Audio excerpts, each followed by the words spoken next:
ॐ नारायणं नमस्कृत्य नरं चैव नरोत्तमं देवी सरस्वतीं व्यासं ततो जयमुदीरयेत्। व्यासाय विष्णुरूपाय सुगतातं तपोनिधिं नमो वै ब्रह्मनिधये वासिष्ठाय नमो नमः। परम प्रेम स्वरूप परम कारुण्य प्रातः स्मरणीय वंदनीय अर्चनीय श्री सद्गुरुदेव के चरणों में बारंबार वंदन और नमन। भगवान श्री पशुपतिनाथ एवं भगवान श्री भूतेश्वर के चरणों में स्मरण करते हुए उपस्थित समस्त दिव्य ऋषि मुनिगण, समस्त देवदेवीगण और समस्त शिव और भूतगण को बारंबार नमन। यहाँ उपस्थित हमारे दिव्य आत्मस्वरूप भगवत प्रेमी सत्संग प्रेमी सज्जन, दिव्य भक्तिमय मातृशक्ति, हमारे इसी ज्ञान यज्ञ के इसी परम अमृत वेला में आज हम ये भाद्रपद मास के कृष्ण पक्ष द्वितीया के दिन आज उसका विचार करते हुए परमात्मा के सत्य स्वरूप, आनंद स्वरूप और ज्ञान स्वरूप के जो साक्षात शिव स्वरूप है उन्हीं का चिंतन करते हुए उन्हीं के ही कथामृत का पान करने की इच्छा से उपस्थित समस्त हमारे सुधीजन और समस्त भक्तवृंद सबका हम हार्दिक स्वागत करते हैं। और जब हम इस प्रकार वाङ्मय स्वरूप भगवान का चिंतन करते हैं उस समय हमारे जीवन में अनेक प्रकार के संदेह और प्रश्न अवश्य होते हैं। उस प्रश्न के अनुसार ही हमारा जब तक संदेह निवृत्त नहीं हो जाता तब तक हम इस प्रकार कथा का महत्व को समझ नहीं सकते। इसलिए जब जब हम कथा श्रवण करते हैं और भगवान के इस प्रकार लीलामृत का हम ध्यान पूर्वक और स्थिरता पूर्वक श्रवण करेंगे तो उसमें अवश्य ही हमको संदेह उत्पन्न होगा, क्योंकि हमारा ये मन जो अंतःकरण है ये अनेक दोषों से अब तक पराभव है। इसलिए वो दोषों के अनुसार वो कुछ ना कुछ संदेह अवश्य प्रकट करता है। भगवान के किसी प्रकार की इस प्रकार अभिमुख्यता अर्थात उनके जो दिव्य स्वरूप और दिव्य भाव दिव्य लीला है उनको श्रवण करते ही हमारे मन में वही प्रश्न होगा कि ऐसा भी हो सकता है, या हुआ नहीं इत्यादि। तो इसलिए ये जीवन के प्रश्न अगर हमारे मन में न हो तो हमारा समाधान भी कभी नहीं हो सकता। हमने केवल श्रवण करके अगर चुपचाप रह गए तो फिर हमारा उस श्रवण का फल हमको नहीं मिलेगा। और श्रवण करके उसको बार बार अगर मनन या चिंतन करते हुए उसका विचार करते हैं तो ये प्रश्न अवश्य होता है। इसी भगवान स्वयं अपने मुखारविंद से अपने ही प्रिय सखा अर्जुन को भगवत गीता सुनाते हैं, लेकिन जो जो वह भगवान जैसे जैसे सुनाते चले जाते हैं वैसे वैसे अर्जुन के मन में प्रश्न होता है। ये एक सच्चे जिज्ञासु का लक्षण है। जो जानने की इच्छा से या अपने संदेहों को निवारण करने की इच्छा से प्रवृत्त हुआ है उसके मन में अवश्य जिज्ञासा होती है। जब तक हमारा इस प्रकार इस कथा के विषय में जिज्ञासा नहीं होगी तब तक इसमें हमको ना प्रियता का अनुभव होगा और ना ही हम उसके प्रकार सुख का अनुभव कर सकते हैं। ये कथा का आनंद तभी मिलता है जब हम उसको बार बार स्मरण करते रहेंगे और ये हमको अपने आप में प्रिय होने लग जाता है। तो इसलिए कथा का बड़ी महत्व है जो हमारे जीवन को परिवर्तन करने में समर्थ है। अब यहाँ हम इस कथा प्रसंग में भगवान की ये अमृत लीला का हम इसी रुद्र संहिता के सती खंड में विचार कर रहे हैं। ये देवी भगवती शिवा के रूप में जो प्रकट हुई देवी सती का ये अत्यंत उत्तम चरित्र है। तो इसमें प्रश्न होता है कि अगर भगवान देवी सती से विवाह करके स्वयं ही अपने आप को कृतकृत्य समझने लगे अर्थात अपने आप में पूर्ण थे और उन्होंने अपने ही इस प्रकार प्राण से प्रिय अधिक इस सती को किस प्रकार उन्होंने त्याग किया और क्यों किया। तो इत्यादि प्रश्न है।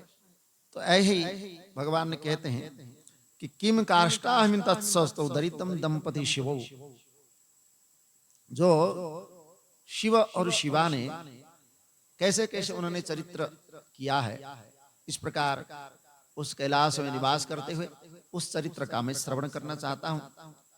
और वे दोनों वहां लौकिक गति के आश्रय लेकर के, क्योंकि अब तक भगवान ने जो स्वयं अपने समाधि में और एकाग्र चित्त से स्वयं ही नित्य निरंतर अपने स्वरूप का चिंतन करते हुए उसमें लीन रहते थे, आज वो लोक लीला करते हुए स्वयं अपनी शक्ति के रूप में देवी शिवा का पत्नी के रूप में ग्रहण करके और लोक लीला का यहाँ पर प्रारंभ करते हैं। तो ये जो लीला है, तो महादेवी सती को अपने ही पति शंकर का वियोग कैसे प्राप्त हुआ, ऐसे कुछ विद्वान कथन करते हैं। वास्तव में कहते हैं कि बागार्थमिव संपृक्तौ शक्तिशौ सर्वदा चितौ कथम घटेत च तयोर वियोगस्तत्वतो मुने। जो कभी शिव और शक्ति के रूप में कभी अलग हो नहीं सकते, उन दोनों शक्ति और शक्तिमान का परस्पर वियोग कैसे हो सकता है? क्योंकि वो तो चिन्मय स्वरूप है, वो दोनों ही वाणी और अर्थ के समान है। जैसे वाणी हमारे जो कहते हैं, उस कहने जो वाणी में ही अर्थ होता है, उस शब्द में ही अर्थ होता है। नहीं तो उस शब्द को और अर्थ को हम अलग नहीं कर सकते। आप बोलेंगे हम जो शब्द सुन रहे हैं उसका अर्थ ही नहीं, बिना अर्थ के शब्द होता ही नहीं, और जो शब्द होता है उसका अर्थ निहित होता है। तो इसलिए ये वाणी और अर्थ जैसे एक दूसरे से मिले जुले हुए हैं, इसी प्रकार शक्ति और शक्तिमान ये दोनों ही एक सम मिले हैं। फिर वह भगवान जो सर्वसमर्थ है, इस प्रकार लीला प्रिय होने के कारण लोक व्यवहार का अनुसरण करते हुए जो कुछ भी करते हैं वो सब कुछ समीचीन है, उचित है। हम उसमें जैसे हम वहां भी प्रश्न करते हैं कि भगवान राम ने देवी सीता का इस प्रकार परित्याग क्यों किया, तो वहां भी जब वो स्वयं ही जो है साक्षात जो लक्ष्मी स्वरूपा और स्वयं ही अजन्मा के रूप में जो जन्म लिया है, उनका फिर दोष क्या हो सकता है? फिर भगवान जो स्वयं सबका रक्षा करता और मर्यादा का पालन करने वाले हैं, उन्होंने इस प्रकार कैसे त्याग कर सकते हैं? तो ये तात्पर्य है। वहां तो कथा रामायण में हम सुने हैं उसका विषय, परंतु उसका तात्पर्य है कि ये भगवत लीला है और ये लोक लीला इस प्रकार कैवल्य को प्राप्त कराने वाला होता है कि आप जितना उस लीला के बारे में सोचते जाएंगे, आप उसी में ही अपने आप को डूबते जाएंगे और स्मरण करते करते करते आपका वो लीला में बन जाएंगे। मतलब जैसे नारद जी स्वयं कहते हैं कि मैं तो हमेशा ही भगवत स्वरूप जो लीला का ही चिंतन करता हूं, उन्हीं का ही स्मरण करता हूं और वही गायन करता हूं। और एक नहीं, एक जगह पर नहीं, तीनों लोक में भ्रमण करते ही उन्हीं का ही लीला के गायन करता हूं और उसी लीला के अनुसार मेरा चिंतन भी वही होता है। इसलिए मैं दूसरा चिंतन में या दूसरा किसी वस्तु में हमारा मन लगना या लगाना संभव नहीं है। तो इसलिए यहाँ ये दोनों ही बात, जो लीला का चिंतन करता है वह दूसरे वस्तु का चिंतन कर नहीं सकता, और जो दूसरे वस्तु का चिंतन करता है वह भगवत लीला में प्रवेश कर ही नहीं सकता। इसलिए यहाँ क्यों त्याग किया और क्या किया उसका लीला के स्वरूप में बता रहे हैं। जो वही सती पुनः जब देह का त्याग करते हैं, दक्ष की मतलब वहां कहते हैं कि दक्ष कन्या सती ने देखा कि वहां मेरे पति जो मुझे त्याग दिया है, मतलब भगवान ने जब उनको त्याग कर दिया मन से, तो कठोर तपस्या करके उन्होंने पहले तो दक्ष में यज्ञ में गई और वहां भगवान शंकर का अनादर देख करके उन्होंने अपने शरीर को त्याग कर दिया। पुनः हिमालय के घर पार्वती के रूप में प्रकट हुई, फिर कठोर तपस्या करके उन्होंने विवाह के द्वारा पुनः भगवान शिव को प्राप्त कर लिया। तो ये जो कथा है इसमें नारद जी पूछते हैं कि भगवान शंकर की जो अति प्राणों से भी प्यारी धर्मपत्नी है उसका किस लिए त्याग किया, ये बड़ी विचित्र कथा है। तो कुतः कुतरे ध्वजः पुत्र स्नादो भूयस्वत में कथम तत्याच सांदेहम गत्वा तत्र इति कृतौ। आपके पुत्र दक्ष प्रजापति ने उस यज्ञ में भगवान शंकर का अनादर क्यों किया, और क्या हुआ ऐसा कि उस यज्ञ में जाकर के सती ने अपने शरीर को त्याग कर दिया। पुनः भगवान की जो ये समस्त वृतांत है ये श्रद्धा पूर्वक मैं सुनना चाहता हूं। तो कहते हैं कि ये बड़े अलौकिक लीला है, इसका चरित्र अवश्य सुनना चाहिए। कि सर्वेयम शिवलीला ही बहुलीला कर प्रभु स्वतंत्र निर्विकारोपि सती साही तद्विधा। ये सब भगवान की इस प्रकार की लीला है और वो स्वयं अनेक लीला करने वाले हैं और वह स्वतंत्र भी है और निर्विकार भी है। हम तो कुछ घटना घटती है तो उसमें आश्चर्य भी हो जाते हैं और कई बार हमारा विकार भी उत्पन्न हो जाता है उस लीला के साथ। मतलब हमारा जो जीव लीला, ईश्वरी लीला तो छोड़ दो, जीव लीला भी एक चलती है। जीव है वो अपने ही कुछ ना कुछ हम सोचते ही रहते हैं और उसका करने की इच्छा प्रकट भी करते हैं। कई बार सफल होते हैं क्योंकि हम तो इतना सर्वज्ञ है नहीं या हम सर्वशक्तिमान है नहीं तो सब कुछ हम संभव कर सके, इसलिए कुछ तो हमारा संभव हो ही जाता है और कुछ असंभव भी हो जाता है जो हमसे नहीं होता है। लेकिन हम ऐसा सोचते हैं कि अरे देखो उसने इतना बड़े पाप कर रहा है, उसका जो है बड़े धन वाला है, संपत्ति वाला है, बना हुआ है, अब मैं इतना अच्छे काम कर रहा हूँ, इतना उत्तम संपन्न कर्म कर रहा हूँ, फिर भी मेरा जीवन जैसे के तैसे ही है। उसमें फिर हम सोचने लग जाते हैं फिर मैं कैसे करूं। अब वो सोचने लगता है अगर उसके पाप करने से या अधर्म करने से उसका धन बढ़ सकता है तो मैं भी करूं। तो फिर अपने ही लीला को वह बदल देता है और बदल करके फिर वह अगर पाप प्रवृत्ति में चला गया तो बढ़िया उसको धन तो प्राप्त हो सकता है, क्योंकि अधर्म का जो वित्त है वो दिनों दिन बढ़ते ही जाएगा। परंतु वह अधर्म वित्त हमको शांति और सुख की प्राप्ति नहीं करा सकता है, इसलिए एक दिन हमारा समूल ही विनाश कर देता है। इसलिए कहते हैं ये जीव की जो लीला है ये भी नित्य प्रति उसको प्राप्त होता है, लेकिन वो विकार को प्राप्त हो जाता है। परंतु भगवत लीला में स्वयं ही भगवान परमात्मा जो स्वतंत्र है वह निर्विकार रूप में उसी में स्थित होते हैं। इसलिए उसमें देख करके हमको बड़ा असंभव होता है, आश्चर्य होता है और हम अपने बुद्धि से जब सोचते हैं तो लगता है ये कैसे है, विचित्र है। तो इसलिए देवी सती भी इस प्रकार अपने लीला में स्वयं अपना स्वरूप को जो शक्ति के रूप में प्रकट करती है। अन्यथा वैसा करने में अपने ही जीवन में इस प्रकार शरीर को त्याग करना, अपने शरीर को धारण करना, ये तो वही शक्ति स्वरूप कर सकती है जो स्वयं स्वतंत्र हो। इसलिए कहते हैं कि जिनका भजन सदा श्रीपति अर्थात भगवान विष्णु, ब्रह्मा, समस्त देवतागण, सिद्ध, सनकादि सदैव करते हैं, जिनके यश का निरंतर गान करते हैं, उनका पार पाना संभव नहीं है। अब कहते हैं कि यहाँ जो लीला कथा के रूप में जो सर्वव्यापक सबका प्रेरक है वो कैसे लीला करते हैं। तो कहते एकस्मिन् समये रुद्र सत्या त्रिभवगो भवः वृषम मारुह्य पर्यटन रसाम लीलम शारदः। एक बार भगवान शंकर अपने देवी सती के साथ तीनों लोक में विचरण करने वाले लीला विशारद भगवान वृषभ पर आरूढ़ होकर के पृथ्वी पर भ्रमण कर रहे हैं। सागर आकाश में घूमते हुए आगत्य दंडकारण्य परट्यन सांबंगरा दर्शयन् तत्र शोभाम सत्य सत्य परायणः। तो उन्होंने दंडकारण्य में प्रवेश किया और दंडकारण्य में वहां क्या देखा ना, उन्होंने तत्र राम ददर्शासो लक्ष्मणं न्यातं हरः अन्विषन्त प्रियम सीताम रावणेन जन्म छलात्।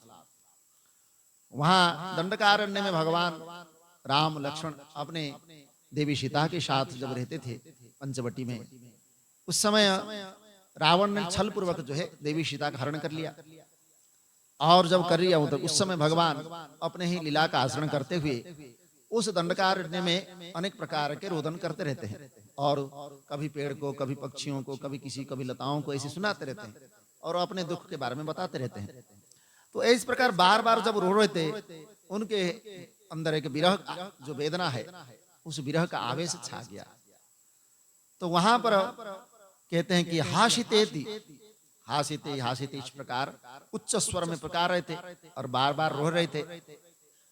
उसी प्रकार समिच्छन्तम, और वो उनके प्राप्ति की इच्छा भी कर रहे थे, मन में उनकी दशा का विचार भी कर रहे थे।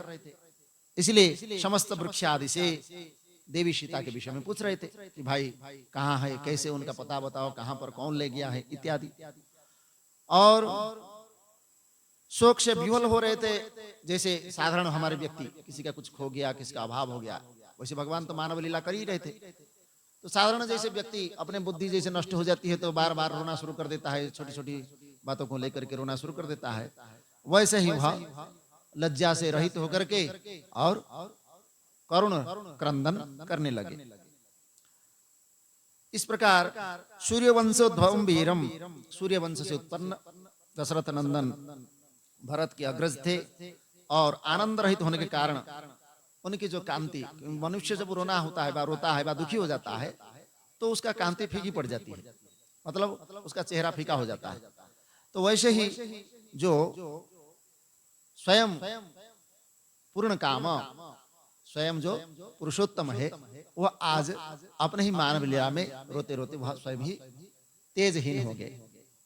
तो उस समय उदारचिता पूर्ण काम भगवान शंकर ने उसी वन में विहार कर रहे थे देवी सती के साथ। तो वहां पर घूमते हुए जब लक्ष्मण को, मतलब लक्ष्मण के साथ भगवान राम को घूमते हुए देख रहे हैं, तो उसी समय राम की, मतलब उनको देख करके बड़ी प्रसन्नता के साथ उनको प्रणाम किए, और प्रणाम करके जय जयकार भी करने लगे। तो जय, जैसे हम बोलते हैं जय श्री राम, जय श्री राम, तो वैसे ही जय जयकार करने लगे। तो फिर इस प्रकार भगवान को प्रणाम करके दूसरी ओर चल दिए, उनके सामने नहीं गए। तो फिर वहां ये सब दृश्य सती जो देख करके उनको मोह में पड़ गए। मोह इसलिए हुआ कि जो सर्वेश्वर परमेश्वर है, जिनके ब्रह्मा विष्णु आदि अनेक देवता उनके जिनकी सेवा में सदा रहते हैं, ऐसे भगवान शंकर जो सबके द्वारा प्रणाम योग्य है, सबका सबको आपका ही सर्वदा सेवन और ध्यान करना चाहिए, मतलब सारे देवी देवता सब आपका ध्यान करना चाहिए। और ये जो दोनों पुरुष ये जंगल में घूम रहे हैं, ये कौन है? इनकी आकृति विरह व्यथा से व्याकुल दिखाई पड़ रही है। ये जो दोनों धनुर्धर है, ये वन में विचरण करते हुए दुख के भागी, मतलब जब वो मोह में ढाक लेता है और भगवान जब लीला करना चाहते हैं तो मनुष्य उसी प्रकार ही अपने आप बोलने लग जाता है। तो ये लीला तो भगवान हमने हमारे लिए कर रहे हैं कि अगर हम भगवत विषय में कुछ भी उनकी लीला में अगर भ्रांति हो जाती है तो फिर उनको लीला में हम ही भ्रांत में हो जाते हैं, मतलब हमारा ही बुद्धि व्यर्थ चली जाती है। तो इसलिए कहते हैं यहाँ उन दोनों नील कमल के समान ज्येष्ठ पुरुष को देख करके किस कारण से आप आनंद विभोर हो गए, और एक भक्त की भांति, जैसे भक्त को भगवान देखने से प्रसन्न हो जाते हैं, वैसे आप कैसे प्रसन्न हो गए? ये मेरा बड़े संशय है। इसलिए आप अगर उचित जानते पड़ता है तो उसका दूर करिए।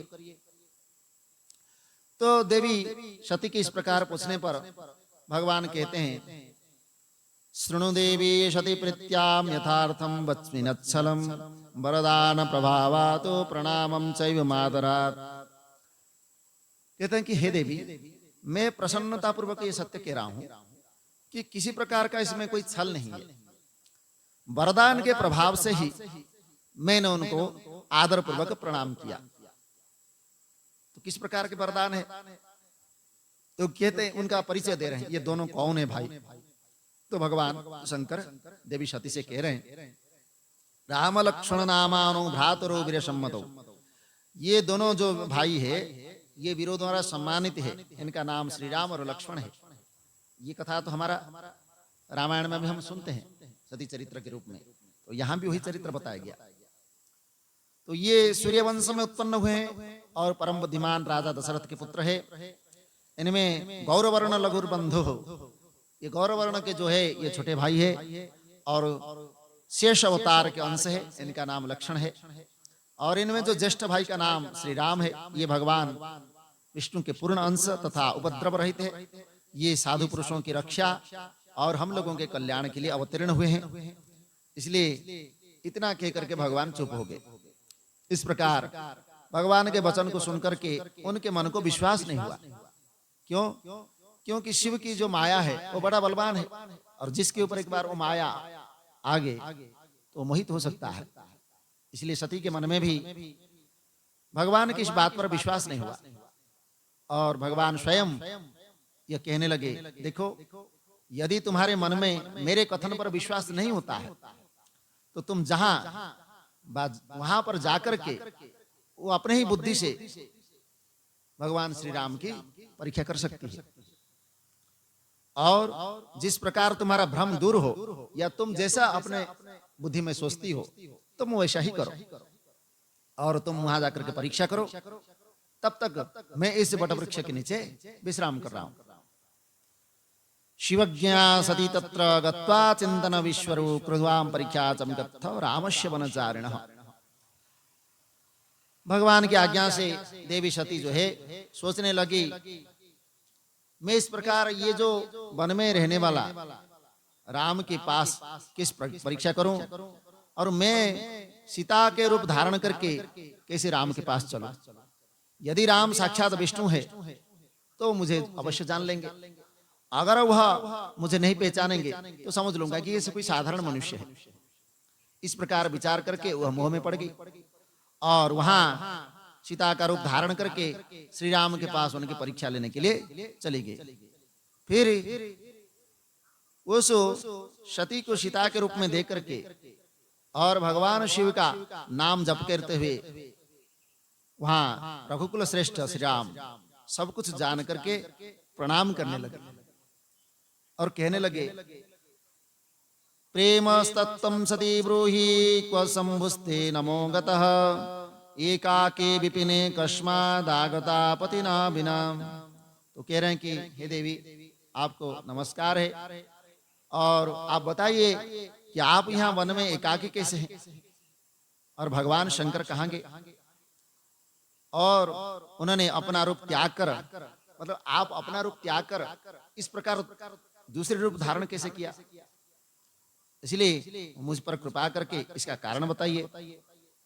इस प्रकार भगवान राम की बात को सुन करके देवी आश्चर्यचकित हो गई, और वह भगवान की मतलब भगवान शिव की बात कही हुई स्मरण करके वो सत्य समझ लिया कि ये कोई साधारण पुरुष नहीं है, ये तो साक्षात भगवान का ही अवतार है। तो इस प्रकार बात को सुन करके बहुत लज्जित हुई, और श्री राम को साक्षात भगवान का स्वरूप जान करके और अपने ही रूप धारण कर लिए, फिर मतलब जो सती के रूप को धारण कर लिए। फिर मन ही मन शिव के चरणों का चिंतन करके फिर प्रसन्नचित हुई और कहने लगे कि शिवो मया गणश्चैव पर्यटन वसुधाम प्रभु। हे रघुनंदन, स्वतंत्र परमेश्वर प्रभु शिव मेरे तथा अपने पार्षदों के साथ इसी पृथ्वी पर भ्रमण करते हुए इस वन में आए हुए हैं। यहाँ उन्होंने सीता की खोज में लगे हुए विरह से और दुखी चित्त वाले आपको लक्ष्मण के साथ देखा, वे आपको प्रणाम करके चले गए और आपकी वैष्णवी महिमा की प्रशंसा करते हुए अत्यंत आनंद के साथ इस वटवृक्ष के नीचे बैठे हैं। वे आपके चतुर्भुज विष्णु स्वरूप को देखे बिना ही आनंद विभोर हो गए और उन्हें बड़ा आनंद प्राप्त हुआ, और भगवान शंभु के इस वचन को सुनकर के मेरे मन में भ्रांति हो गई। इसलिए हे राघव, मैंने आपकी आज्ञा लेकर पे आपकी ही परीक्षा की। तो भगवान की आज्ञा लेकर के आई थी। तो इसलिए कहते हैं कि जब मुझे ज्ञात हो गया कि आप साक्षात ही भगवान का स्वरूप है, तो मैंने संपूर्ण प्रभुता देख ली है और मेरा संशय दूर हो गया है। तो भी आप एक बात जरूर सुने। कथम प्रणम्यस्तम तस्य सत्यम ब्रूहि ममाग्रतः कुरु निसंशया त्वं मां समलम प्राप्नुहि ध्रुवम्।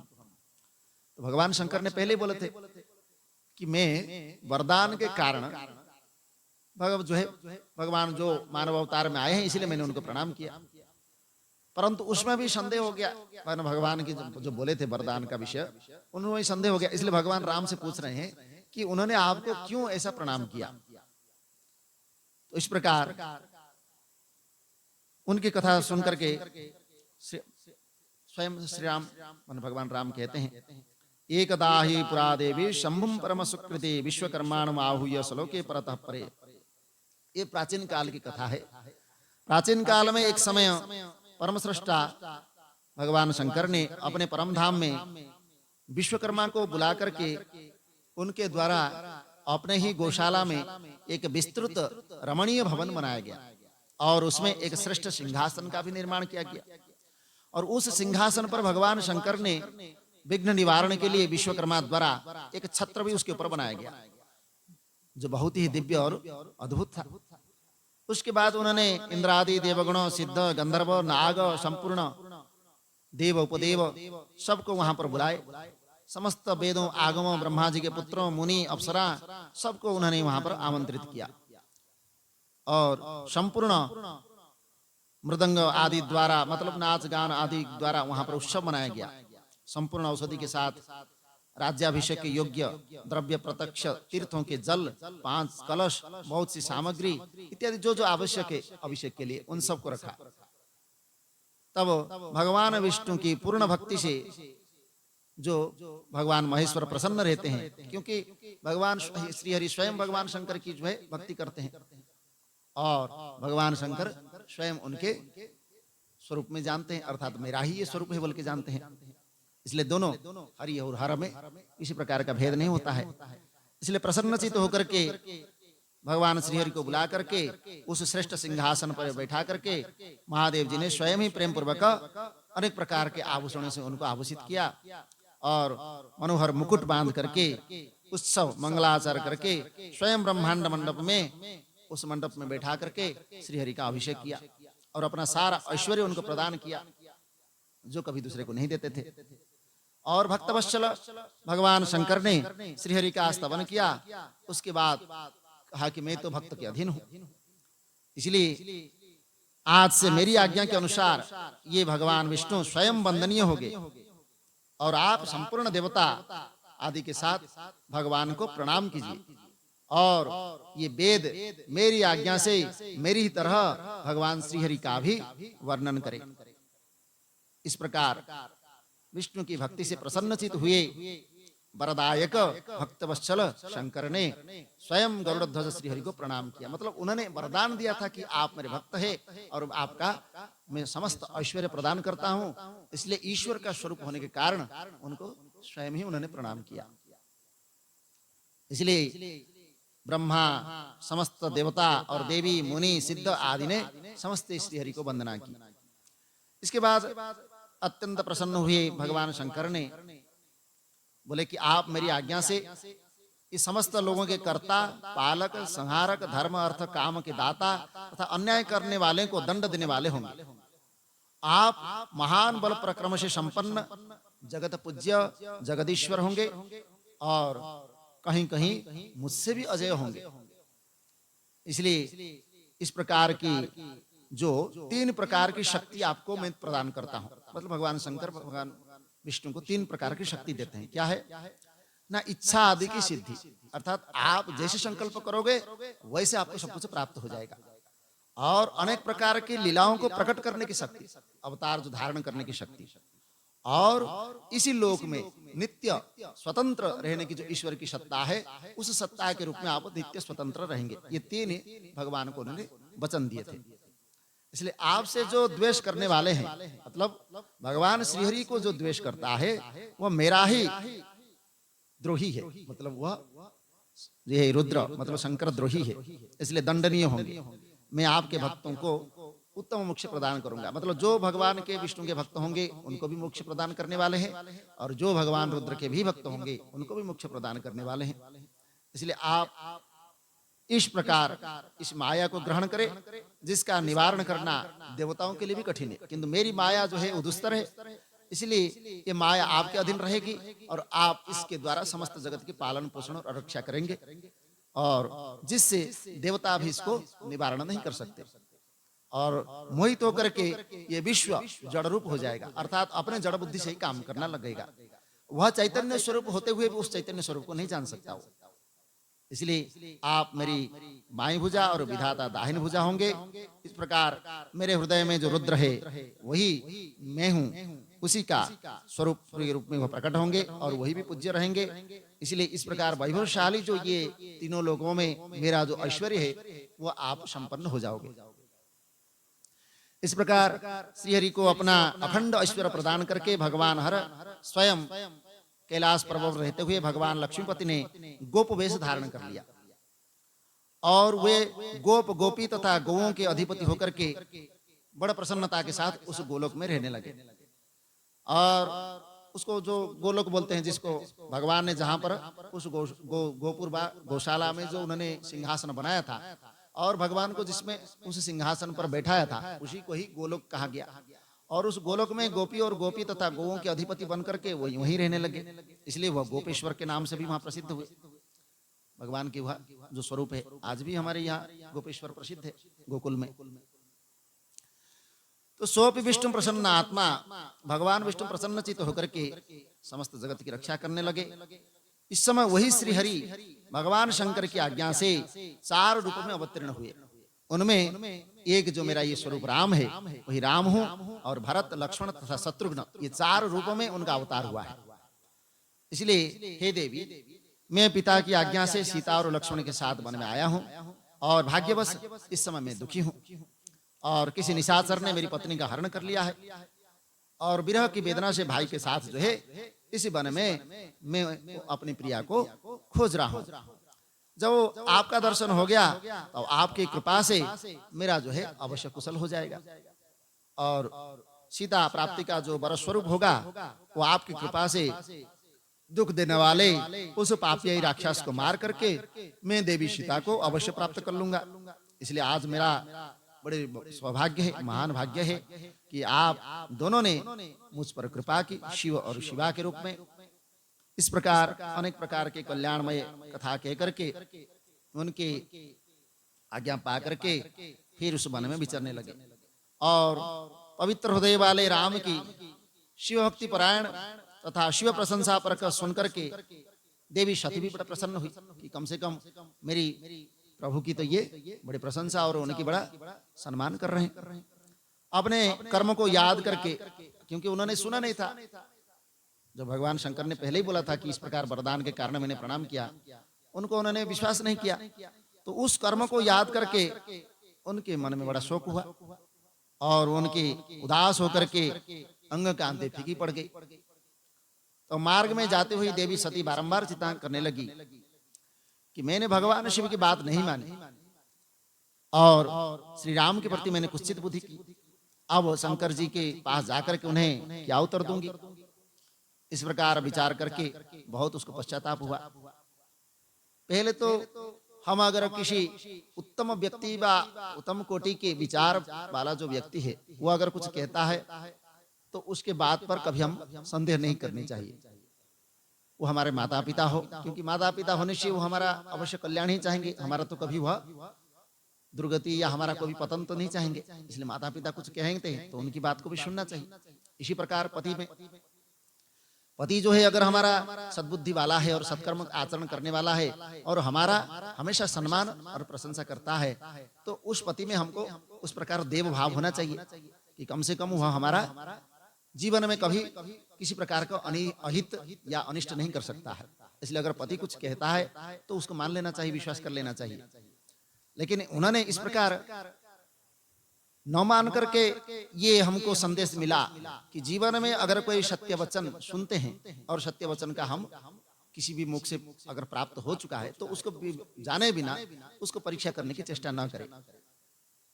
उन्होंने अब तक जो वचन कहा, जैसे भगवान जो सती ने अनेक प्रकार के शास्त्र के विषय में, अनेक प्रकार के विषय में जो वचन उन्होंने प्रश्न किए, उस प्रश्न का भगवान ने उत्तर दिए। परंतु यहाँ पर उस वचन को जब कहा कि मैंने क्यों उनको प्रणाम किया, उस वचन को सुनते ही उनमें मन में संदेह हो गई। तो ऐसा ही होता है, हमने भी इस प्रकार बहुत प्रकार भूल करते हैं कि हमारे जीवन में हम तो बहुत कथा सुनते हैं और उसको मानते भी है और उसका ध्यान भी रखते हैं, परंतु कई बार हमारे ऐसे जीवन में मोह या कोई विषाद या ऐसे कोई हमारे जीवन में आसक्ति ऐसे पैदा हो जाती है जो बात को सुन करके भी हम अनसुना कर देते हैं। तो इसलिए इसके प्रति सावधान होना होता है कि यहाँ जैसे उन्होंने अपने ही प्रिय और अपने ही पति के रूप में, ईश्वर के रूप में प्राप्त होने पर भी उनकी कथा में उनकी विश्वास नहीं हुआ, तो इसलिए वह पश्चाताप हुआ। तो इस प्रकार अगर हमारा कोई भूल हो भी जाए तो अगर हमने मान लिया कि वो भूल हमारे हो गई, तो उससे फिर उसको पश्चाताप होनी चाहिए कि मैं दोबारा ये न करूं। तो भगवान शिव के पास जाते हैं, यहाँ फिर दूसरा वो भूल करते हैं। उन्होंने तो चलो भगवान की बात को अविश्वास किया, वो ठीक है, लेकिन यहाँ दूसरा भूल कर रहे हैं और कि वहां भगवान के पास जाते हैं और उनको हृदय से प्रणाम करते हैं, लेकिन उनका मुख पर विषाद है, दुख है, और वे शोक से व्याकुल होकर के बड़े निस्तेज होने लगी। तो सती को देख करके भगवान पूछे कि तुमने किस प्रकार भगवान की परीक्षा ली, राम की जो है तुमने कैसे परीक्षा ली। तो ये से बात सुनकर के उन्होंने झूठ कह दिया, मैंने कोई परीक्षा नहीं ली। मतलब जहां पर सच बोलना चाहिए था भगवान के सामने, वहां उन्होंने जो सच नहीं बोला। तो उन्होंने बोला नहीं नहीं मैंने कोई परीक्षा नहीं ली, क्योंकि अगर वो ऐसा कहेंगे तो उनको अच्छा नहीं लगेगा, वो प्रसन्नता तो नहीं लगेगी, क्योंकि उन्होंने जो बात कही थी उसमें फिर लज्जा का अनुभव होगा। तो इसलिए उन्होंने झूठी बोल दिया, नहीं नहीं मैंने कोई परीक्षा नहीं ली। इस प्रकार सती ने सिर झुका करके शोकाकुल होकर के खड़ी हो गई। उसके बाद तो भगवान जानते ही उन्हें अपने उस प्रतिज्ञा का स्मरण हो गया, क्योंकि उन्होंने देख लिया, भगवान ने ध्यान लगा करके कि उन्होंने किस प्रकार परीक्षा ली। तो फिर प्रभु ने उस प्रकार उसके जो भगवान ने स्नेह करते थे, अति प्रिय थे उनके, फिर भी उन्होंने पूर्व में एक प्रतिज्ञा की थी। जो भगवान विष्णु और ब्रह्मा जी आकर के भगवान से विवाह करने के लिए प्रस्ताव रखा था, तो भगवान ने एक प्रतिज्ञा की थी वहां। क्या क्या बोले थे कि जो भी मैं जिसके साथ भी विवाह करूं, वो अगर मेरी कथा में मेरी बातों में अगर विश्वास न करे तो मैं उसको त्याग दूंगा। तो यही बात उन्होंने कहा था। तो वही बात उन्होंने जो है स्मरण कर लिया, और मर्यादा पालक भगवान रुद्र ने स्वयं कहते हैं कि मैं सती को पूर्ववत जैसे मैं पहले स्नेह करता था वैसे स्नेह करूं, और लीला का अनुसरण करने वाले अगर मैं वैसा ही स्नेह करूं, उस प्रकार ही मैंने अगर उनको मान लूं, तो मैं जो अनुसरण करने वाले, मेरे जो अनुसरण करने वाले हैं, मुझे जो ईश्वर मानने वाले हैं, उसमें फिर प्रतिज्ञा का नष्ट हो जाएगी, और मेरी प्रतिज्ञा का नष्ट हो गया तो फिर दूसरा कैसे मानेगा। इसलिए इस प्रकार मन में अनेक प्रकार के विचार करके वेद और धर्म के प्रतिपालक भगवान हृदय से मन से सती का त्याग कर दिया, किंतु अपनी प्रतिज्ञा को नष्ट नहीं किया, क्योंकि उन्होंने भले ही मन से तो त्याग कर दिया और प्रतिज्ञा को नष्ट नहीं किया, परंतु उनका जिस प्रकार व्यवहार, जैसे कहते हैं एक व्यक्ति को हम हृदय से चाहते हैं और उसका वैसे व्यवहार करते हैं, उसमें बात कुछ और होती है। और हमने किसी को हृदय से चाहते ही नहीं, बस एक काम चलाने के लिए बस एक व्यवहार कर रहे हैं, तो उसका ये व्यवहार दोनों में फर्क होता है। तो उसी प्रकार हुआ, मार्ग में जाते हुए स्वयं आकाशवाणी हुई। आकाशवाणी क्या कहा, धन्यस्त्वं परमेशान त्वत्समद्यो तथापणः न कोऽपि अन्यस्मिन् लोकेऽस्मिन् महायोगी महाप्रभु। हे परमेश्वर आप धन्य है, इस त्रिलोकी में आपके समान कोई भी नहीं हो सकता जिसने आज तक ऐसी प्रतिज्ञा की हो, और आप स्वयं अपने प्रतिज्ञा का पालन किया। भले ही आप सर्वसमर्थ ईश्वर है, लेकिन आपने प्रतिज्ञा को आपने पालन किया, इसलिए आप साक्षात महाप्रभु है। श्रुत्वा व्योम वचो देवी शिवम पप्रच विप्रभा। इस प्रकार आकाशवाणी को सुनकर के देवी सती ने भी सुनी। उसको सुनकर के उनको बड़े ये हो गया, दुख हो गया, और वह कांतिहीन हो गई। तो वहां फिर पूछे भगवान से कि आपने कौन सी प्रतिज्ञा की है, क्योंकि वो प्रतिज्ञा के बारे में तो जानते ही नहीं थे। भगवान ने पहले विवाह से पहले क्या प्रतिज्ञा की थी। तो सती के पूछने पर भी सबका हित करने वाले प्रभु विवाह के विषय में जो भगवान विष्णु के सामने उन्होंने प्रतिज्ञा की थी उन्हें नहीं बताया, क्योंकि अगर बताएंगे तो उसमें दुख होगा। इसलिए कई बार किसी बात को नहीं बताना, मौन रहना ये अच्छा होता है। कई बात होती है जो अप्रिय सत्य बोलते हैं, जिसको सत्य तो है लेकिन अप्रिय सत्य होता है, कटु सत्य बोलते हैं जिसको। अब कटु सत्य को अगर हम किसी के सामने कह देंगे, हम बोल दिया, हमने तो सोच लिया कि चलो हमने तो सत्य तो बोल दिया, लेकिन वो दूसरे के लिए अच्छा नहीं माना जाता है। इसलिए उसको अगर पीड़ा या दुख या कुछ कारण हो सकता है, जैसे कई बार होते हैं, उसका हमने अनुभव भी किया है।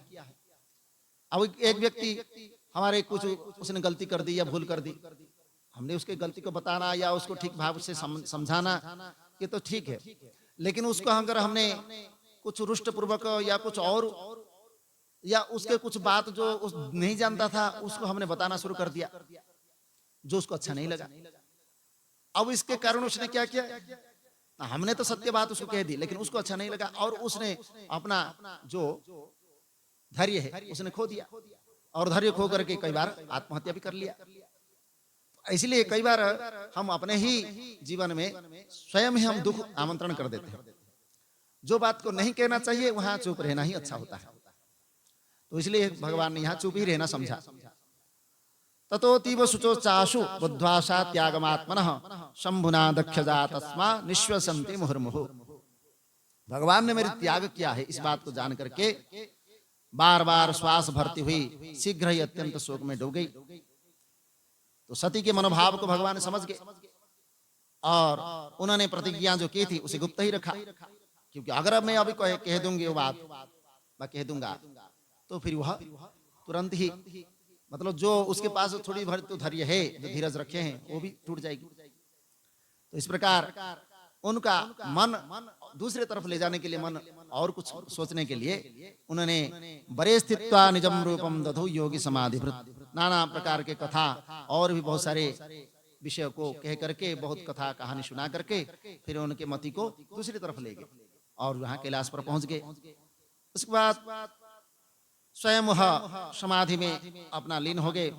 फिर उत्तम लीला करने वाले भगवान ये जान करके कि जगदम्बा सती वहां आई है और उन्होंने व्यथित हृदय से शिव को प्रणाम किया, तो उदार चित्त वाले भगवान ने उन्हें अपने सामने आसन दिया और बड़े प्रेम से बहुत सी मनोरम कथाएं कहने लगे और जो उनको शोक था, जो दुख था, वो सारे तत्काल उन्होंने दूर कर दिया। फिर वो सुखी हो गई। फिर भी भगवान ने अपने प्रतिज्ञा को नहीं तोड़ा, मतलब जो उन्होंने मन से त्याग कर दिया था उसको नहीं तोड़ा। तो इस विषय में कोई आश्चर्य की बात नहीं समझनी नहीं चाहिए, क्योंकि मुनि लोग शिवा और शिव की इस प्रकार कथा को कहते हैं कि कुछ मूर्ख लोग इसको वियोग मानते हैं। मतलब जैसे राम और सीता का बोलते वियोग हो गया, कभी वियोग हो ही नहीं सकता। वो तो भगवान इस प्रकार लीला करते हैं कि सामान्य मनुष्य उस प्रकार लीला का चिंतन करे और अपने जीवन को उद्धार की अर्थात ऊर्ध्व की ओर ले जाए। उसी प्रकार यहाँ भी भगवान दोनों जो शिव और शिवा के रूप में लीला कर रहे हैं, उन दोनों का वियोग कैसे संभव है? तो इसलिए शिव और शिवा के वास्तविक चरित्र को कौन जान सकता है? वे तो दोनों सदा अपनी इच्छा से क्रीड़ा करते हैं और भांति भांति के अपने अनेक लीलाएं करते हैं। इसलिए सती और शिव वाणी और अर्थ की तरह एक दूसरे को नित्य संयुक्त मानना चाहिए, इसलिए उनका वियोग होना संभव नहीं है। अब इसमें उसके जो पिता है दक्ष प्रजापति, मतलब सती जी के जो पिता है, उनके पिता के इस प्रकार शिव के प्रति द्रोह होने का कारण क्या है? मतलब वो रुष्ट हो गए थे, तो वहां शिवद्रोही होने का कारण कैसे हुआ? तो वही कथा आगे की है कि पुरा भवच्च सर्वेषां मध्रो विधिना महान प्रयागे शर्मवेतानां मुनिनां महात्मनां। पूर्व काल में प्रयाग में एकत्रित हुए समस्त मुनियों तथा महात्माओं का एक बहुत बड़ा यज्ञ का आयोजन हुआ। उस यज्ञ में अनेक प्रकार के सिद्धगण, सनकादि ऋषि, प्रजापति, देवता और ब्रह्मज्ञानी आदि अनेक ज्ञानी पुरुष आए और स्वयं ब्रह्मा जी भी वहां पर विराजमान हुए। अनेक प्रकार के उत्सव के साथ वहां पूरा समाज, मतलब जितने तीनों लोगों में जो समाज थे वहां जुटा हुआ था। अनेक शास्त्रों से संबंधित ज्ञान चर्चा भी होने लगी और सुसमय सती और पार्षदों के साथ भगवान रुद्र भी, भगवान शंकर भी वहां पहुंचे। शिव को देख करके संपूर्ण देवता, सिद्ध, मुनि भक्तिभाव से उनके प्रणाम किया, उनकी स्तुति की। उसके बाद भगवान की आज्ञा को पाकर के सब अपने अपने जगह पर बैठ गए। फिर भगवान के दर्शन पाकर के संतुष्ट होकर के समस्त भाग्य की सराहना करने लगे। उसी समय प्रजापतियों के स्वामी दक्ष प्रजापति घूमते हुए प्रसन्नता पूर्वक अकस्मात वहां पर पहुंच गए, मतलब उस यज्ञ के स्थल में पहुंच गए। और दक्ष ब्रह्मांड के अधिपति और सबके मान्य थे, मतलब सब प्रजापति होने से सबका अध्यक्ष है पूरे ब्रह्मांड का। परंतु अहंकारी को कहते हैं यहाँ पर ब्रह्मांड पाणिमान्यो मानी तत्व बहिर्मुख। वो मानी मतलब वो बड़े अहंकारी थे और तत्व ज्ञान से बिल्कुल शून्य। और जो अहंकारी होता है वो तत्व ज्ञान उसको हो ही नहीं सकता। और जिनको तत्व ज्ञान का अनुभव हो जाता है उसके पास अहंकार कभी रह ही नहीं सकता। इसलिए दोनों से ही होते, तत्व ज्ञान से शून्य भी थे। उस समय समस्त देवर्षियों ने नतमस्तक होकर के दक्ष प्रजापति की स्तुति की, प्रणाम किए और नाना प्रकार के लीला विहार करने वाले सबके स्वामी परमरक्ष महेश्वर उस समय दक्ष को प्रणाम नहीं किए। मतलब सारे ने तो उनको प्रणाम किए लेकिन भगवान शंकर ने प्रणाम नहीं किया। और महादेव जी को वहां मस्तक न झुकाते हुए देख करके दक्ष जो है प्रसन्न नहीं हुआ। उन्होंने सोचा मैं तो उसके ससुर हूं और ससुर होने के नाते मुझे तो प्रणाम करना चाहिए। इस प्रकार दक्ष प्रजापति भगवान के स्वरूप को तो समझते ही नहीं थे और ना ही अहंकार के कारण नहीं जानते थे, इसलिए उनके ऊपर कुपित हो गए। क्रूर दृष्ट्या महागर्भ दृष्ट्वा रुद्रम महाप्रभुम सर्वान् संश्रयान्नुत्स्वेरन् भुजन् ज्ञान वर्जितः। ज्ञान शून्य और महान अहंकारी दक्ष ने भगवान को क्रूर दृष्टि देकर के जोर जोर से कहने लगा, क्योंकि जो अहंकारी व्यक्ति होता है वह अवश्य ही दूसरे को देखना नहीं चाहता है। मतलब उसके सामने कोई बड़ा हो जाए, कोई श्रेष्ठ हो जाए, वो नहीं चाहता है। और दक्ष प्रजापति ने वही किया। इसलिए एतहि सर्वे च सुरासुरस्पृशं नमन्ति मां विप्रमरास्तथा ऋषयः कथं ह्यासो दुर्जनवन् महामनास्तुवन्तु मातं प्रेतभूषान् संवृतः। जब अहंकार व्यक्ति होता है वो कुछ भी कह सकता है, उसके लिए कोई बड़ी बात नहीं है। वो कह रहा है कि ये सब देवता असुर ब्राह्मण ऋषि सब ने मुझे जो है मस्तक झुकाया, परंतु ये भूत प्रेत पिशाचों से घिरा हुआ ये दुष्ट व्यक्ति कौन है, ये कैसा अपने आप को मानता है, ऐसा भगवान को कहने लगे। और स्मशानवासी निवास करने वाला ये निर्लज इस समय मुझे प्रणाम नहीं करता और ये भूत पिशाचों से सेवित मतवाला बना रहता है, शास्त्रीय विधि से रहित है और नीति मार्ग को सदा कलंकित करता है इत्यादि। और इसके साथ रहने वाले या अनुसरण करने वाले लोग पाखंडी है, दुष्ट है, पापाचारी है। ये ब्राह्मण को देख करके उदंडता पूर्वक उसका निंदा करने वाले होते हैं और ये स्वयं ही आसक्त रहने वाला है। अतः मैं इसे शाप देने के लिए उद्यत हूं। मतलब उनको भगवान को अभिशाप देने के लिए आ गया, क्योंकि जो अहंकारी व्यक्ति है वो क्या कर रहा है क्या नहीं कर रहा है वो सोचता नहीं है। और दक्ष प्रजापति ने वही भूल की। इस प्रकार दक्ष जो है कुपित होकर के भगवान रुद्र के प्रति कहने लगे, रुद्रो ह्ययं यज्ञ बहिष्कृतो मे वर्णेष्वति अथो विवर्ण रूपः दैवेन्न भागं लवतां सहैव श्मशानवासी कुलजन्महीनः। अब जैसे कोई व्यक्ति, जैसे ग्राम का जो मुखिया होता है अध्यक्ष, या हमारा कुल का कोई जैसे मुखिया होता है, तो उस व्यक्ति को जो स्वयं ही कह देता है तुमको कुल से हम निकाल देते हैं, तो तुमको जाति से निकाल देते हैं, तुमको गांव से निकाल देते हैं। इस वैसा ही होता है। तो ऐसा ही ये पूरा संसार का वो अध्यक्ष है प्रजापति दक्ष। इसलिए कहा कि जो यज्ञ है, क्योंकि यज्ञ प्रजापति के बिना हो नहीं सकते, तो उनके मतलब आज्ञा के बिना नहीं हो सकते। इसलिए पहले है हम जब यज्ञ क्या हो देते हैं, ओम प्रजापते स्वाहा इदम प्रजापते, इसलिए पहले यज्ञ में दिया जाता है उनको। तो बोलते हैं कि समस्त यज्ञ से तुमको मैं बहिष्कृत करता हूँ, मतलब तुमको बाहर कर देता हूँ, तुमको किसी भी यज्ञ में तुमको पूजा नहीं होगा। और चारों वर्ण से बाहर है, तुम तो चारों वर्ण में है ही नहीं, ना तुम ब्राह्मण हो, ना क्षत्रिय हो, ना वैश्य हो, ना शूद्र हो, और श्मशान में निवास करने वाले हो। और उत्तम कुल, तुम्हारा कोई कुल भी नहीं है, ऐसा कोई उत्तम कुल में तुमने जन्म नहीं लिया, नहीं, और तुम्हारा कोई जन्म से भी हीन है, श्मशानवासी कुल जन्महीन। इसलिए देवताओं के साथ तुम्हारे कोई भाग तुमको यज्ञ में नहीं मिलेगा। इस प्रकार अभिशाप भगवान को दे दिया। अब दक्ष की ये बात सुनकर के भृगु आदि जो ऋषि थे उन्होंने भी इस प्रकार उनकी ये बात का सम्मान किया, मतलब उनका यह समर्थन किया और भगवान की निंदा करने लगे। इसलिए उनका भी बाद में दंड भोगना पड़ता है। भृगु आदि को जो है उसका एक आंख ही निकाल देते हैं। ये तो स्वयं जब वीरभद्र आते हैं उनको भी दंड देते हैं। तो दक्ष की बात सुनकर के गणेश्वर मतलब गणेश अध्यक्ष नंदी जी को बड़ा क्रोध हुआ। उन्होंने जो है उठ करके खड़े हो गए, क्योंकि भगवान के निंदा कभी सुन नहीं सकते नंदी जी। भक्त जो है भगवान की कभी निंदा नहीं सुन सकता। इसलिए नंदीश्वर बोले, रे दुष्ट बुद्धि दक्ष, तूने मेरे स्वामी महेश्वर को यज्ञ से बहिष्कृत कैसे कर दिया? जिसके स्मरण मात्र से यज्ञ सफल होता है, तीर्थ पवित्र हो जाते हैं, उन्हीं महादेव जी को तुमने शाप कैसे दे दिया? और तुमने ब्राह्मण जाति की चपलता से प्रेरित होकर के ये निर्दोष भगवान को व्यर्थ ही शाप दिया और उनका उपहास किया। जिन्होंने इस जगत की सृष्टि की, जो इसका पालन करते हैं, जो इसका संहार करते हैं, उनको ही तुमने कैसे शाप दे दिया?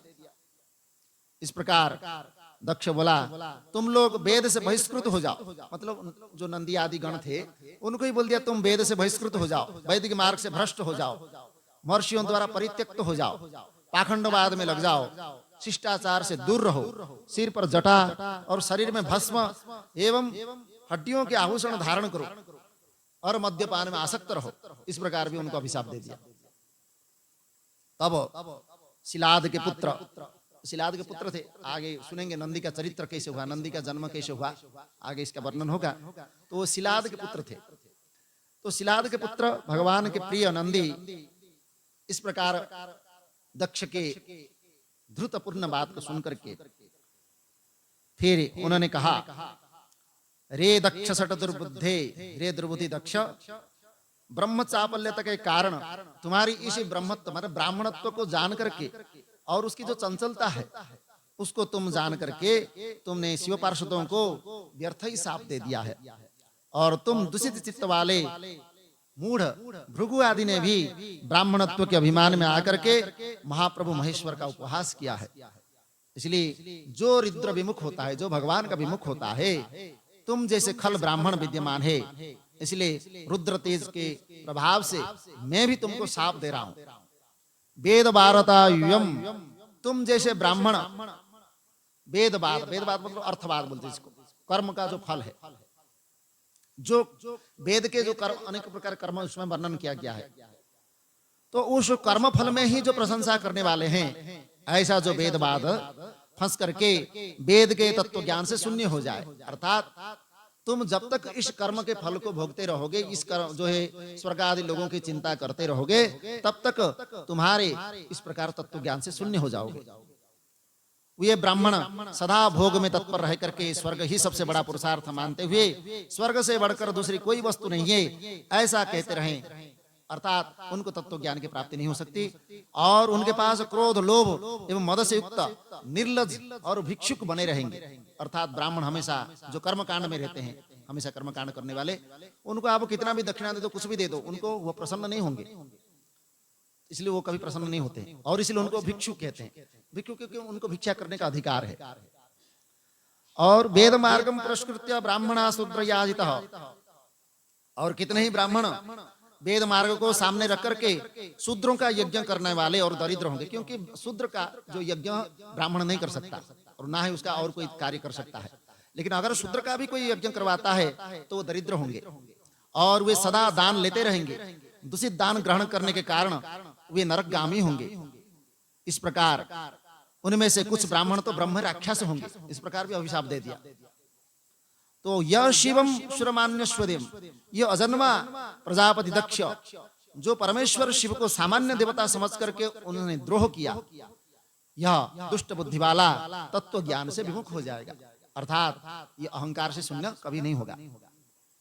और कूट धर्मेषु गेहेषु, यह विषय सुख की इच्छा से कामना रूपी कपट से युक्त धर्म वाले गृहस्थ आश्रम में आसक्त रह करके कर्मकांड का तथा कर्म फल की प्रशंसा करने वाले सनातन वेदवाद का ही विस्तार करता रहेगा। अर्थात कर्म को ही जो सब कुछ मानने वाला है। आजकल की कई लोग ऐसे होते हैं, कर्म ही सब कुछ कह देते हैं। ये भी एक पाखंडवाद है। मतलब कर्म ही सब कुछ अगर है तो फिर कर्म के अनुसार हम सब कुछ प्राप्त क्यों नहीं कर लेते हैं? सब कुछ तो हो ही नहीं सकता। तो इसलिए अगर ऐसा हो सकता था, जैसे हम स्वर्ग की प्राप्ति करते हैं तो वहां 10 पूर्णमास आदि यज्ञ का आदि करना पड़ता है।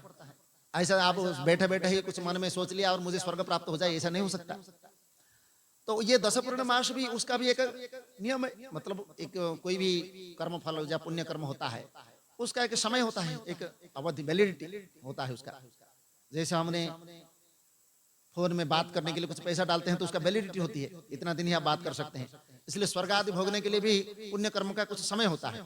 उस पुण्य कर्म का नष्ट होते फिर आपको ये जगत में ठेल दिया जाएगा। क्षीण पुण्य मर्त्य लोके विशन्ति, आपका पुण्य क्षीण होते ही फिर यहाँ पर मृत्यु लोक में आना ही पड़ेगा आपको। तो ये कर्मवाद में जो लगा हुआ होता है, उस कर्मवाद जो व्यक्ति है वह बार बार दुखी होता रहता है। इसलिए कहते हैं कि जो इस प्रकार गृहस्थाश्रम में आसक्त रह करके कर्मकांड का तथा कर्मफल की प्रशंसा करने वाले हैं, वह वेदवाद का ही, मतलब यहाँ वेदवाद मतलब कर्मवाद, उस कर्मवाद का ही विस्तार करता रहेगा। और दक्ष का आनंददायी जो मुख है, मतलब दक्ष का मुख बड़ा सुंदर था, बड़ा ओजस्वी था, तो बोले ये मुख नष्ट हो जाएगा और ये आत्मज्ञान को भूल करके पशु के समान हो जाए। और भ्रष्ट कर्माणो दक्ष वस्तमो, वस्त वस्त मतलब बकरा, कहते हैं कि ये शीघ्र ही बकरे का मुख से युक्त हो जाए। इस प्रकार कुपित होकर के नंदी जी ने इस प्रकार समस्त ब्राह्मणों को शाप दे दिया, जो भी वहां भृगु आदि ब्राह्मण थे सबको शाप दे दिया। और दक्ष ने महादेव जी को शाप दे दिया, तो वहां पर हाहाकार मच गया। जहां पर बड़े पुण्य कर्म होने वाले थे, बड़े यज्ञ होने वाले थे, वहां पर बहुत कुछ हो गया। इसलिए दक्ष का ये शाप सुनकर के वेद के प्रतिपादक तथा शिव तत्व को जानने वाले दक्ष की तथा भृगु आदि ब्राह्मणों की बार बार सब निंदा करने लगे। तो भगवान स्वयं तो भगवान शंकर वहीं बैठे थे, नंद की ये बात सुनकर के कहने लगे, शृणु नंदिन महाप्राज्ञा न कर्तुम कुर्धमर्हसि वृथा सप्तम ब्रह्मकुलम मत्वा सप्तम च मा भ्रमात्। हे नंदी, मेरी बात सुनो, तुमको इस प्रकार क्रोध नहीं करना चाहिए। तुमने भ्रम से ये समझ करके कि उसने मुझे शाप दे दिया, वो मुझे क्या शाप देगा? जब सब कुछ मेरे ही अधीन है, वो मुझे क्या शाप देगा? लेकिन व्यर्थ में ही तुमने ब्राह्मण कुल को शाप दे दिया। जिस ब्राह्मण कुल उत्तम कुल में जन्म लेना होता है, उस उत्तम कुल को ही तुमने शाप दे दिया। और वेद मंत्र रक्षामय सुक्तमय, वेद जो है मंत्र है, मतलब बिना मंत्र और सुक्त के वेद पूर्ण नहीं होता है।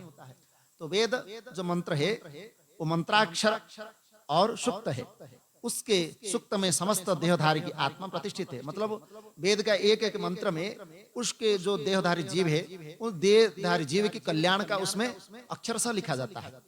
इसलिए उन मंत्रों के ज्ञाता नित्य आत्मभेता होता है। जो उस वेद मंत्र को जानता है और उस वेद मंत्र का उच्चारण करता है, वो आत्मयता के समान होता है। इसलिए तुम रोषवश अर्थात क्रोधवशात इस प्रकार शाप नहीं देना चाहिए।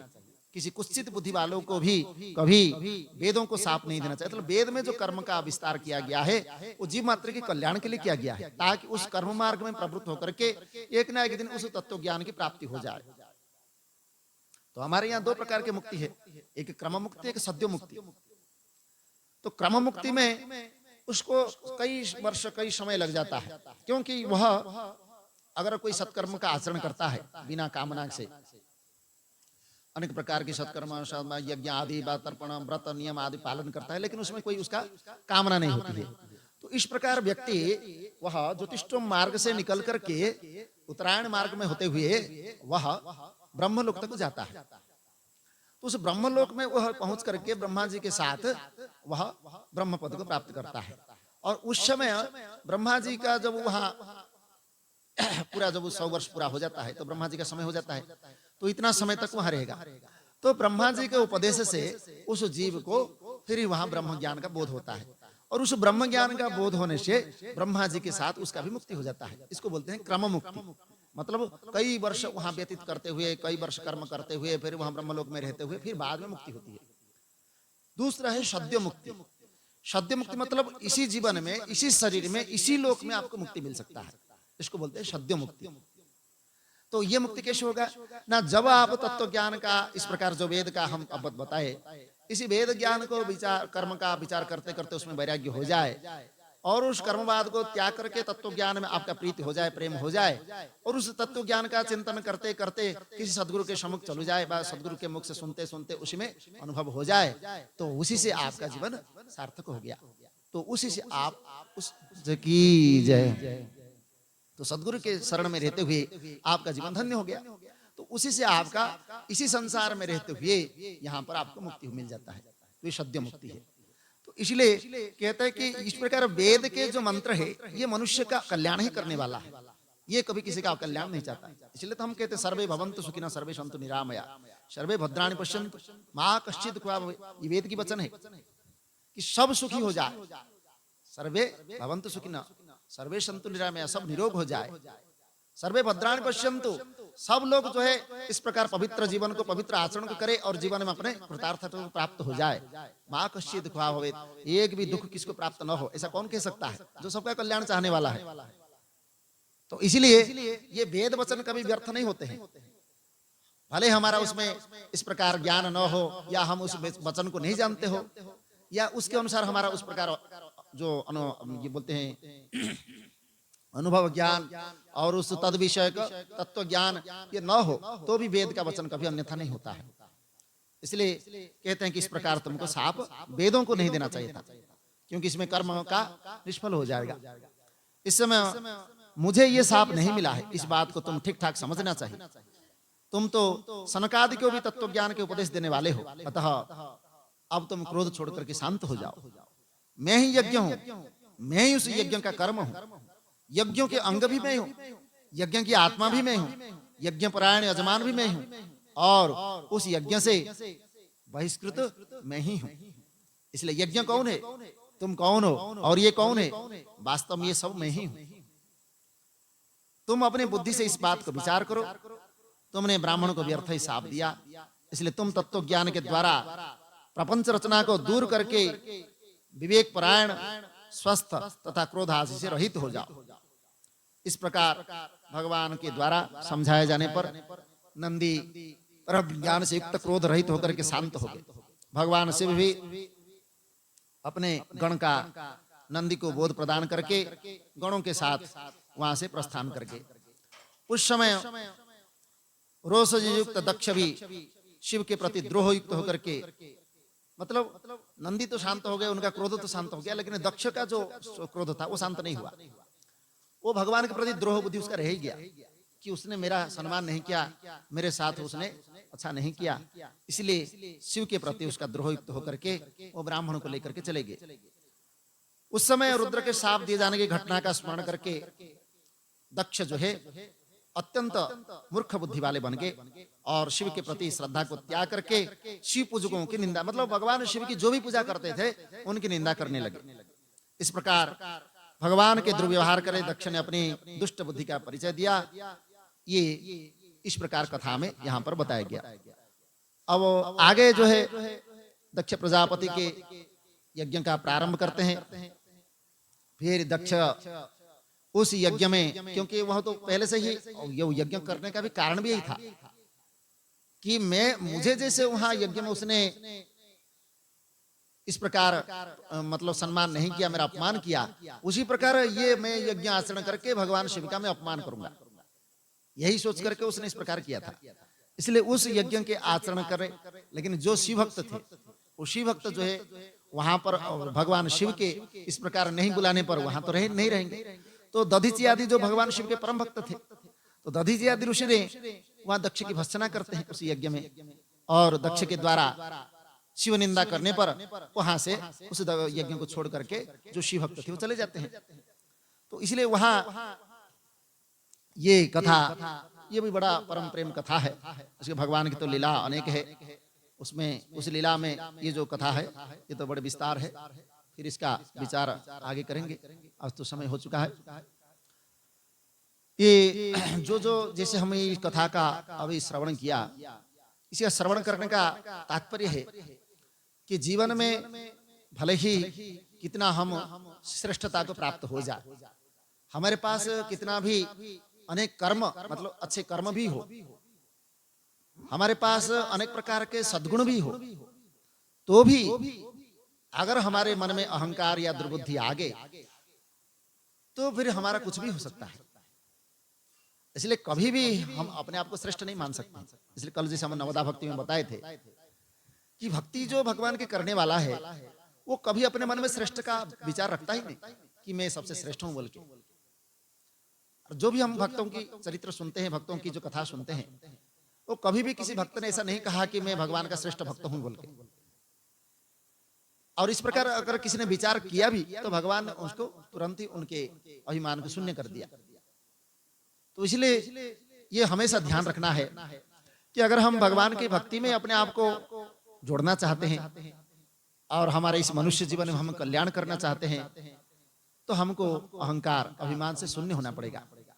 ये हमारा हमेशा मतलब कभी भी इस प्रकार मनुष्य जीवन में आचरण नहीं करना चाहिए। ये सबसे बड़ा हमारा पतन का कारण होता है। मनुष्य जीवन में यही सबसे बड़ा दान करने योग्य हमको छोड़ने के लिए कहा जाता है। तीर्थ में जाएंगे तो ये छोड़ना है वो छोड़ना है कहते हैं, लेकिन हम नहीं छोड़ सकते। अहंकार तो छोड़ो, अहंकार तो भगवान के पास ही छोड़ा जा सकता है, लेकिन हमारे अंदर अनेक प्रकार के दोष है। तो उस तीर्थ में इसलिए जाते हैं कि हम उस तीर्थ में उस दोष को छोड़ करके आए ताकि हमारा देह जो है मन पवित्र हो जाए। इसलिए तीर्थवास कहते हैं। तीर्थ में रहने पर पवित्र क्यों होता है? क्योंकि हम अपने दोषों को वहां पर निराकरण करते हैं। तीर्थ में जाने कर केवल वहां हम घूमने फिरने के लिए तो और भी जगह है, तीर्थ में घूमने फिरने के लिए नहीं होता है। तीर्थों में जाकर के वहां पर खाने पीने सोने के लिए नहीं होता है। तीर्थों में जाकर के स्नान करते हैं, ध्यान करते हैं, जप करते हैं, सत्संग करते हैं, मतलब संतों का संग करते हैं, जो उनके वाणी को श्रवण करते हैं इत्यादि अनेक बंदे तीर्थों में यही भ्रमण का है। इसलिए कहते हैं कि यत्र कुत्र कृतम पापम, इधर उधर कोई भी पाप आपने करते हो तो वो तीर्थ में जाकर के समाप्त हो जाता है। लेकिन तीर्थ ये कृतम पापम कुत्रापि न विनश्यति, तीर्थ में क्या गया पाप कहीं भी आपको उसको नष्ट नहीं कर सकते, इसलिए उसको भोगना ही पड़ेगा। तो इसलिए ये सब समझ करके सोच करके ही हमको आचरण करना चाहिए। हम मनुष्य है, भगवान ने हमको बुद्धि दी है, विवेक दिया है, और इसीलिए दिया है कि यहाँ संसार में केवल कमाने खाने और उसके करने के लिए नहीं दिया है। ठीक है, ये हमारा व्यवहार है, शरीर को चलाना है, ये हमको करना है, हमारा थोड़ा कर्म का आचरण करना है, रोजगार करना है, ठीक है, लेकिन उसके पीछे ही अपना दिमाग लगाना इतना ही नहीं है। हमारा भजन भजनीय जो स्वरूप है, जिसके हमको भजन करना चाहिए, उसके विषय में भी सोचना चाहिए कि ये मानव जीवन हमको क्यों मिला, किस लिए मिला, उसके बारे में सोचेंगे तो फिर हमारा जो झूठा अभिमान है, ये झूठा अभिमान हमारा धीरे धीरे धीरे धीरे कम हो जाता है। और जिस दिन ये मिथ्या अभिमान कम हो गया तो उस दिन हम समझ लो कि ये भगवान की जो स्वरूप है, उनकी जो भक्ति है, वो हमको धीरे धीरे मानने में, जानने में भी और सुनने में भी अच्छा लगेगा। तो आज कथा का यही विषय था। तो आज परमात्मा के चरणों में नमन करते हुए, उनको स्मरण करते हुए इस प्रकार कथा के जो विश्रांति है यहाँ पर उसको विश्राम देते हैं।